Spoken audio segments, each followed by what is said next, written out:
Thanks to several leaked peripherals, Apple's design for the next iPhone is becoming clear. We can see not only Apple's design choices for the iPhone but also how Apple plans to integrate the iPhone with its marquee Apple Vision Pro headset. While Apple has improved both capacity and the materials used, the company prefers to prioritize power over endurance, with iPhones typically matching previous models' runtime with more available processing power, as opposed to using some of the capacity rise to extend the life of the average iPhone.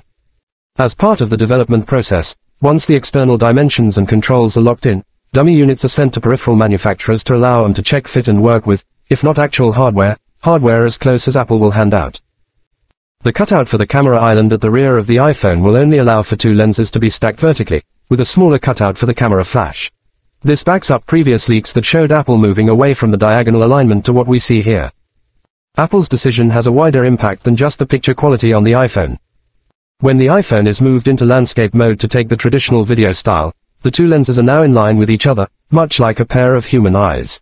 Throw in some smart data capture, and you have a stereoscopic video.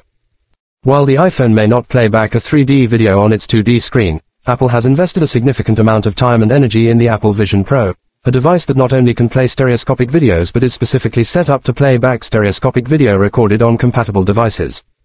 The upcoming iPhone 16, and presumably the iPhone 16 Plus, will be one of those compatible devices. If you are Apple and trying to build a case for mixed reality computing as a useful tool and locking consumers into Apple's system, then this upgrade is arguably the most important of all the iPhone 16 upgrades. Apple's brand is all about aspiration. Even if someone doesn't own an Apple Vision Pro today, many in the community believe they might own one in the future. In that case, why not get a smartphone that captures video to watch back in virtual reality? If you like this info, subscribe to Mobi Tech to get more groundbreaking updates.